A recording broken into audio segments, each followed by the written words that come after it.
Hello dear friends, आज हम दो या दो से अधिक सिंपल सेंटेंसेस को जोड़कर एक कंपाउंड सेंटेंस बनाना सीखेंगे। इससे पहले आपको ये बताया गया था कि कोऑर्डिनेटिंग कंजंक्शन का प्रयोग करके उसमें 4 प्रकार के आपको कोऑर्डिनेटिंग कंजंक्शन बताए गए थे। क्युमुलेटिव कंजंक्शन,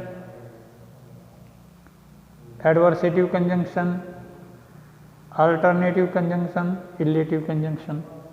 उनका प्रयोग करके हम दो या दो से अधिक सिंपल सेंटेंस को जोड़ के एक सिंपल सेंटेंस बना सकते हैं।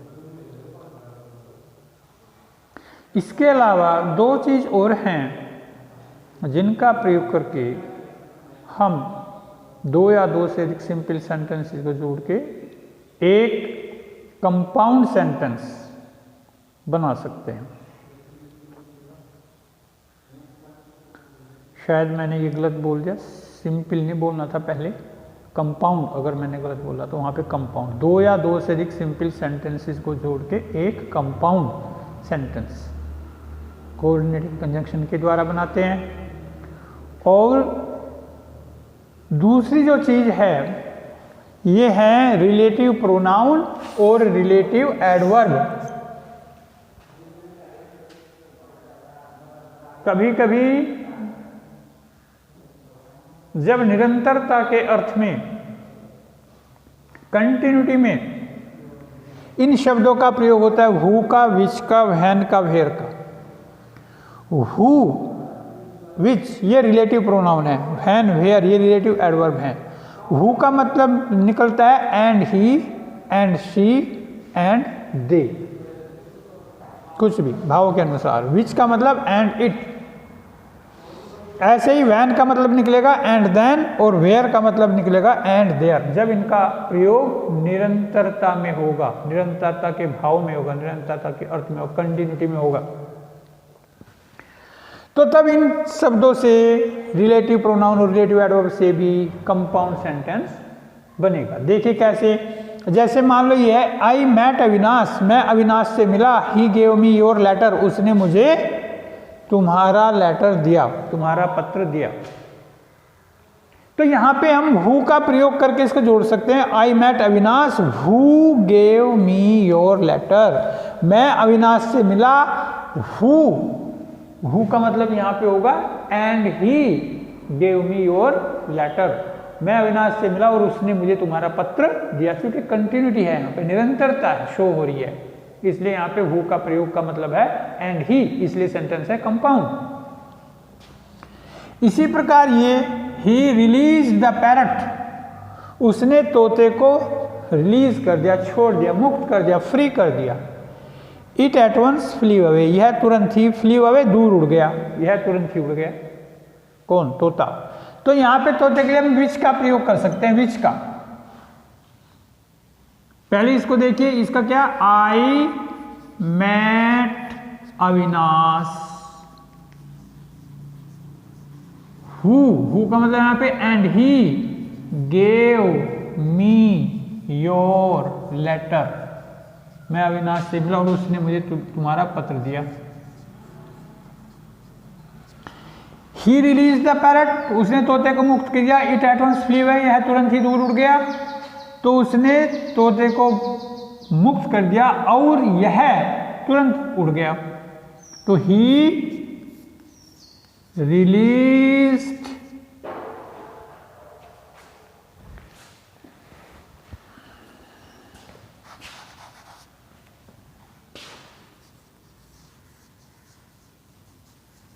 द पैरट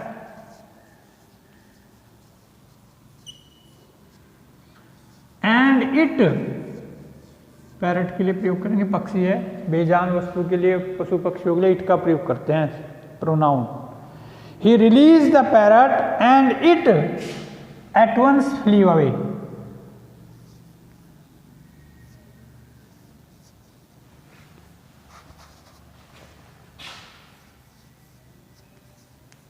और यह तुरंत उड़ गया, fly, flee, flown, flew away, उड़ गया। And it at once flee away, और यह तुरंत ही उड़ गया। उसने तोते को रिलीज कर दिया और वह तुरंत ही उड़ गया। I met him in the morning, मैं सुबह को उससे मिला। ही टोल्ड मी, उसने मुझे सुनाई एन इंटरेस्टिंग स्टोरी देन, एक रोचक कहानी। तब उसने मुझे, मैं सुबह को उससे मिला तब उसने मुझे एक रोचक कहानी सुनाई। तो आई इसमें वैन का प्रयोग कर देंगे। I met him in the morning when he told me an interesting story, फिर देन लिखने की आवश्यकता नहीं है। I met him in the morning when he told me an interesting story, मैं उसको सुबह मिला और तभी उसने मुझको एक रोचक कहानी सुनाई। I met him in the morning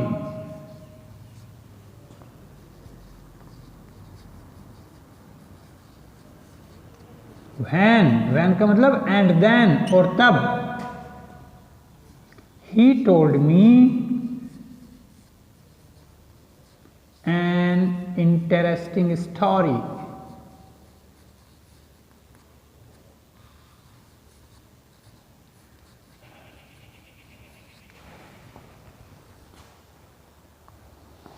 Indian cricket team is going to Sri Lanka, भारतीय क्रिकेट टीम श्रीलंका जा रही है। It will play a match there, वहाँ पे ये एक मैच खेलेगी। तो Indian cricket team is going to Sri Lanka where, where मतलब एंड देयर और वहाँ पर, भारतीय क्रिकेट टीम श्रीलंका जा रही है और वहाँ पर यह एक मैच खेलेगी, ये बनेगा। तो Indian cricket team is going to Sri Lanka where it will play a match, फिर देयर नहीं लिखेंगे, वेयर जहां और वहां पर, यानी and there it will play a match, यह एक मैच खेलेगी।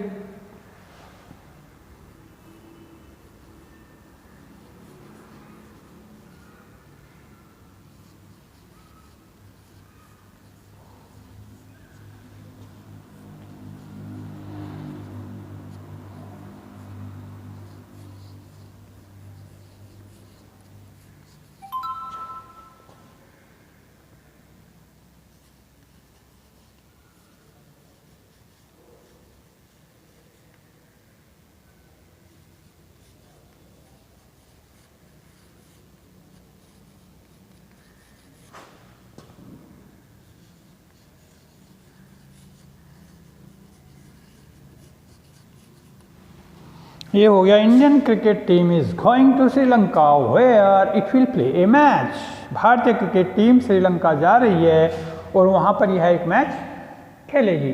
तो इस प्रकार से पहले जो कोऑर्डिनेटिंग कंजंक्शन है उनका प्रयोग करते हुए रिलेटिव प्रोनाउन हु, विच और रिलेटिव एडवर्ब वेयर और व्हेन का प्रयोग करते हुए हम ये अगली एक्सरसाइज देखेंगे कि हम इसको किस प्रकार से दो या दो से अधिक सिंपल सेंटेंसेस को जोड़ के एक कंपाउंड सेंटेंस बना सकते हैं। आइए देखते हैं।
Mukesh plays football and cricket. Mukesh खेलता है फुटबॉल और क्रिकेट। हिज ब्रदर उसका भाई डज नॉट प्ले नहीं खेलता एनी गेम कोई भी खेल।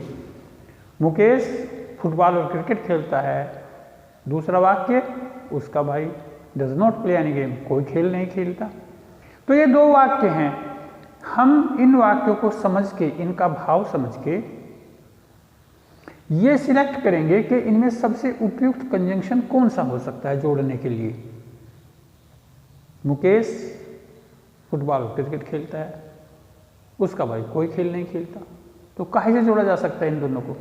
दो विरोधी बातें हैं तो विरोध सूचक एडवर्सेटिव कंजंक्शन, वो खेलता वो नहीं खेलता विरोधी बातें होगी, बट का प्रयोग हो जाएगा। मुकेश फुटबॉल और क्रिकेट खेलता है परंतु उसका भाई कोई खेल नहीं खेलता, तो बट से जोड़ देंगे ना दोनों को। Mukesh plays football and cricket but his brother does not play any game.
He did not study, उसने पढ़ाई नहीं की, अध्ययन नहीं किया। हिज बुक्स, अपनी पुस्तकों का, एट ऑल, बिल्कुल भी, उसने बिल्कुल भी अपनी पुस्तकों का अध्ययन नहीं किया। एक वाक्य ये। दूसरा वाक्य ही फेल, वह फेल हो गया।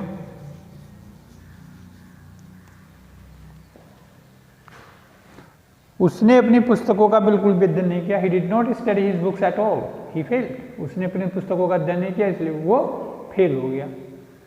तो ये जो है वो फेल हो गया, ये परिणाम है इसका, पुस्तक न पढ़ने का। तो इसमें परिणाम सूचक कंजंक्शन लगेगा, सो का प्रयोग कर देंगे, इसलिए सो ही फेल, इसलिए वो फेल हो गया। तो he did not study his books at all so he fail.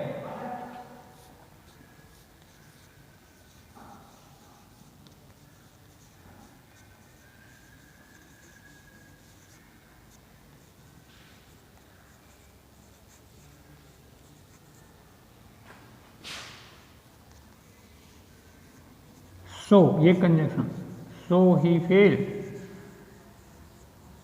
ये इलेटिव कंजंक्शन, परिणाम सूचक, इसलिए वह फेल हो गया। इसमें क्या था बट, इसमें एडवर्सेटिव कंजंक्शन था।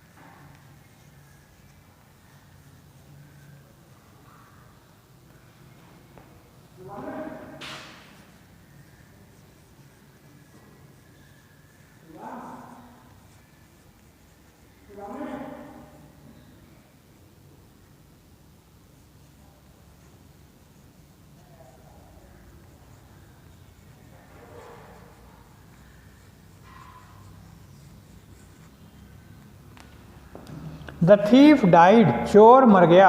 सम पुलिसमैन, कुछ सिपाहियों ने बीट हिम, उसको पीटा था, मर्सीलेसली, निर्दयता पूर्वक, निर्ममता पूर्वक।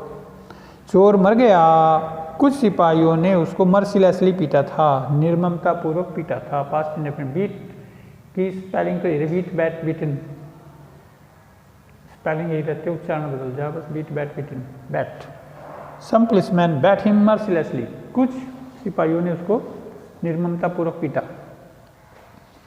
तो चोर मर गया, क्यों? तो क्योंकि कुछ पुलिस सिपाहियों ने उसको मर्सिलेसली पीटा। तो क्योंकि का प्रयोग होगा इसमें, फॉर का प्रयोग होगा, फॉर, क्योंकि।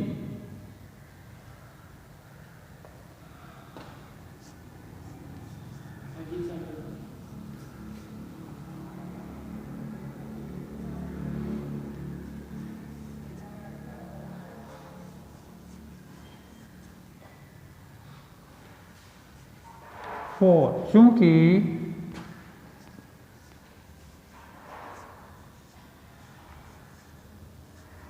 some policemen bat him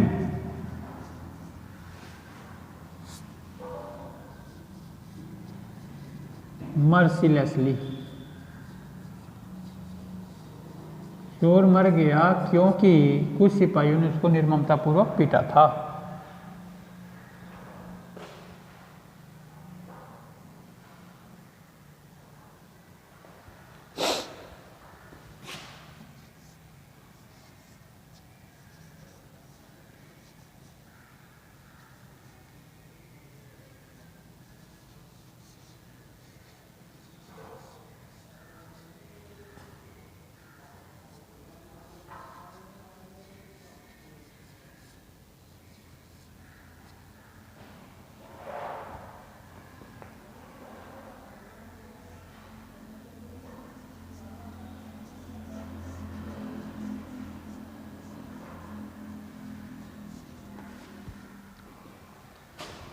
A morning walk is useful, एक सुबह की सैर लाभदायक होती है।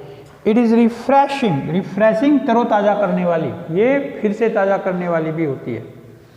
तो दो समान बातें हैं ये, तो इसमें कुमुलेटिव कंजंक्शन का प्रयोग होगा योग सूचक का।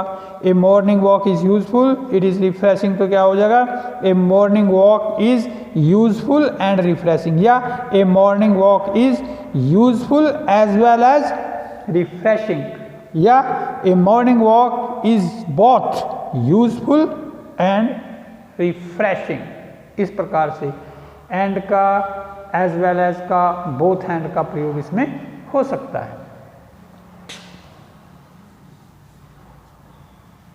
नॉट ओनली बट आल्सो का भी हो सकता है। A morning walk is not only useful but also refreshing.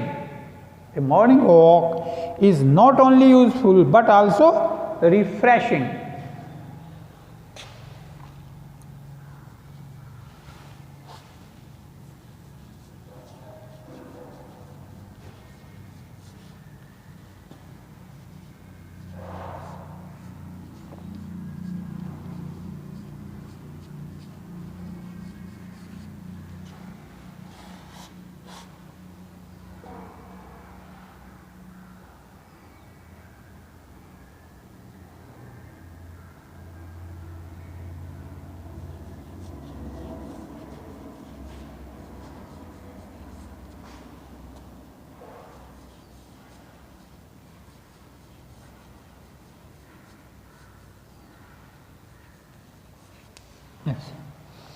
A morning walk is not only useful but also refreshing, या ऐसे भी लिख सकते हैं a morning walk is useful as well as refreshing. इसमें बट आल्सो ये नहीं आने का फिर।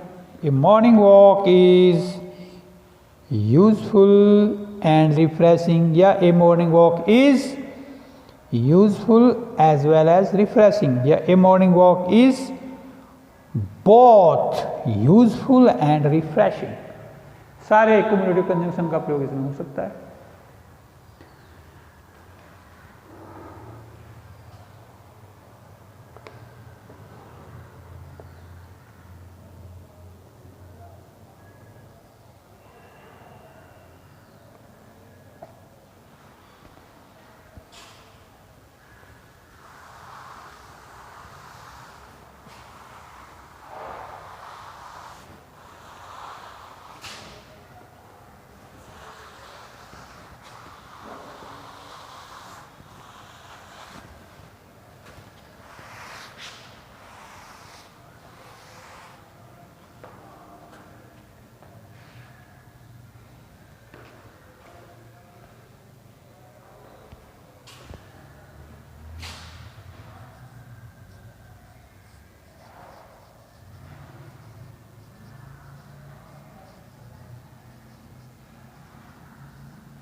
योर ब्रदर वाज पनिश्ड, तुम्हारे भाई को सजा दी गई थी। वाज पनिश्ड, वाज वर्ग सजा third form passive voice past indefinite tense की, सजा दी गई। योर ब्रदर वाज पनिश्ड, तुम्हारे भाई को सजा दी गई। वाज फाइंड, उस पर जुर्माना किया गया।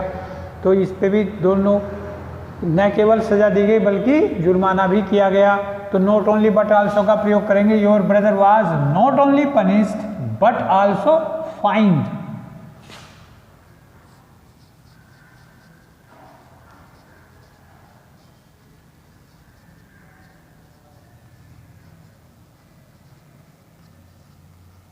Your brother was not only punished but also fined. Fine मैंने जुर्माना करना, fine third form, but also fine.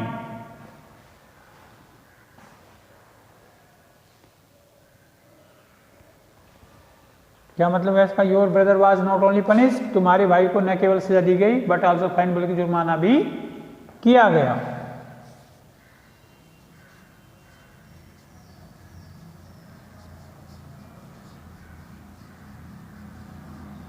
Work regularly, नियमित रूप से काम करो। यू विल नॉट पास, तुम पास नहीं होंगे।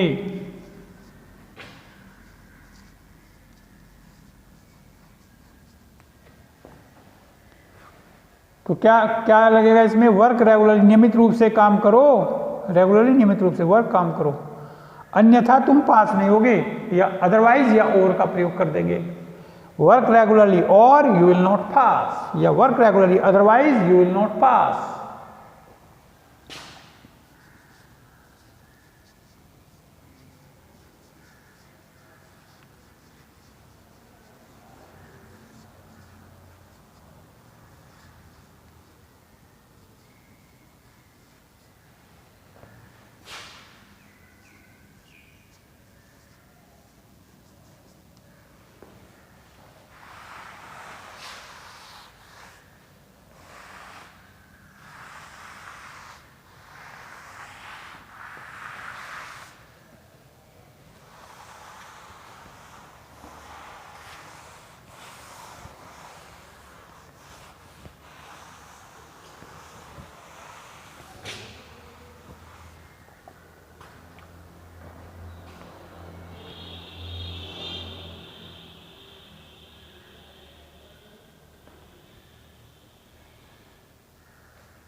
He was going to school, वह स्कूल जा रहा था। He felt giddy then, तब उसे चक्कर आ गए। फेल्ट गिडी का मतलब है चक्कर आ गए।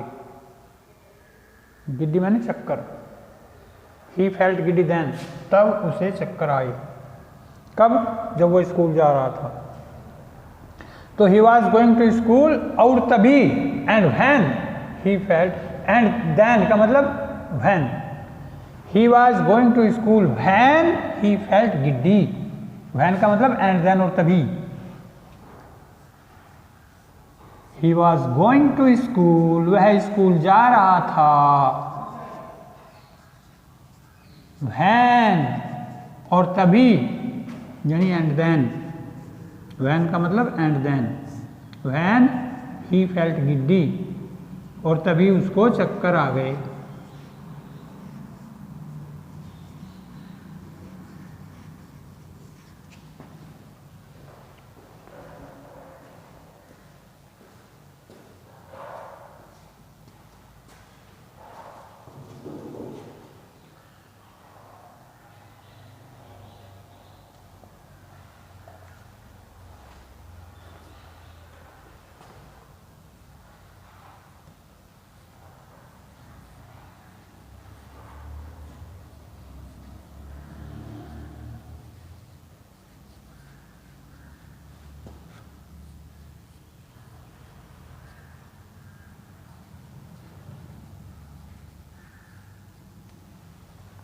महेश इज पुअर, महेश गरीब है। ही इज ऑनेस्ट, वह ईमानदार है।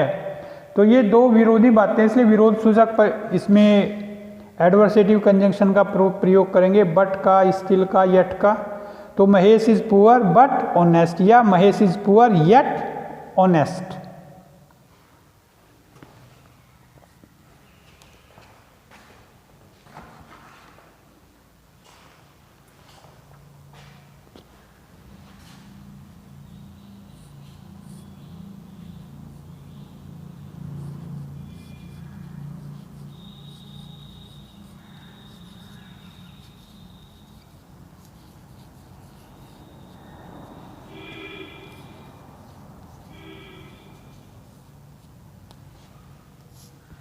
बट और येट दोनों का प्रयोग सही होगा। Mahesh is poor yet honest, Mahesh is poor but honest. But ज़्यादा सही है, Mahesh is poor but honest. Mahesh गरीब है परंतु ईमानदार है। तो इस प्रकार से आप इनका जो कोऑर्डिनेटिंग कंजंक्शन है उनका और रिलेटिव प्रोनाउन और रिलेटिव एडवर्ब का कंटिन्यूटी में यूज़ करते हुए दो सिंपल सेंटेंस जोड़ के एक कंपाउंड सेंटेंस बना सकते हैं। कल नए चैप्टर के साथ आपकी सेवा में उपस्थित होंगे। तब तक के लिए नमस्कार। Thank you very much boys, thank you very much.